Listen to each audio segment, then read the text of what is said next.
एक बार गौतम बुद्ध कौशल राज्य में भ्रमण कर रहे थे।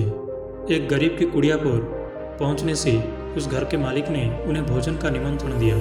भोजन करने के पश्चात गौतम बुद्ध कुटिया के पास वाले बगीचे में टहलने लगे।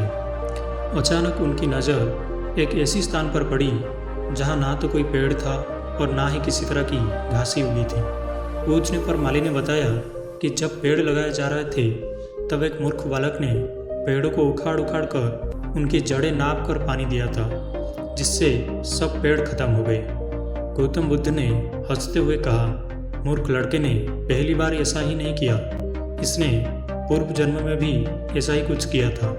उन माली और घर मालिक के पूछने पर बुद्ध ने उस लड़के के पूर्व जन्म की कथा सुनाई कि काशी के राजा बृहद्रथ की राज्य के नगर में एक बार बड़ा उत्सव हो रहा था। राजा के माली को भी वहाँ जाने की इच्छा हुई, लेकिन माली के ऊपर पेड़ों को पानी देने का उत्तरदायित्व था। उसके ना रहने पर बगीचे की देखभाल कौन करेगा? इसका विचार करने पर उसे अपने बंदर मित्र का ध्यान आया। वही बंदर जो बगीचे में रहने वाले बंदरों के सरदार था। किसी तरह एक बार माली की बंदरों के सरदार से दोस्ती हो गई थी। उसने बंदरों के सरदार के सामने अपनी समस्या रखी और उससे कहा, मित्र, क्या तुम एक दिन के लिए अपने साथियों के साथ मिलकर इस बगीचे को जल छींच दोगे? मुझे एक जरूरी काम से बाहर जाना है। बंदरों के सरदार ने प्रसन्नतापूर्वक काम करने का आश्वासन दिलाई। जब माली चला गया तो सरदार ने सब बंदर को बुलाया और समझाया, देखो दोस्तों, आज हम एक उपकार का काम करना है। बड़ी सावधानी और अक्लमंदी से सभी पेड़ों पौधों को पानी देना है। ध्यान रखना जैसे कोई भी पेड़ प्यास ना रहे। जिस पेड़ को जितना ज़रूरत है उतना ही पानी दिया जाए, लेकिन पानी का बर्बाद ना किया जाए, वरना पानी की परेशान खड़ी हो जाएंगे। बंदरों की समझ में नहीं आया कि पेड़ों पौधों की प्यास कैसी नापी जाए। उन्होंने अपने सरदार से पूछा।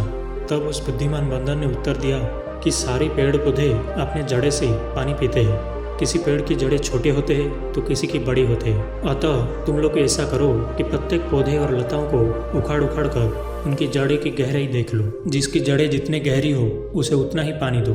सरदार का आदेश पाकर बंदर बर्तन लेकर छिंचाई करने लगे। अब बंदर तो बंदर ही ठहरे। उन्होंने प्रत्येक पौधे को पहले उखाड़ कर उसकी जड़ें नापी और फिर उसे लगाकर उसी हिसाब से पानी डाली। जल्द ही उन्होंने सारे छोटे छोटे पेड़ पौधों और लताओं उखाड़ डाली। इस मेहनत के काम में बंदर भी बिल्कुल थक चुके थे, पर उन्हें इस बात का संतोष था कि आज उन्होंने एक बहुत अच्छा काम किया है। दूसरे दिन जब माली लौटकर आया और सारे बगीचे का विनाश देखा तो वो अपनी सिर पीटकर गहरी सांस छोड़ते हुए कहा कि किसी ने सच्ची कहा है, मूर्ख दोस्त से समझदार दुश्मन ज़्यादा अच्छा होता है।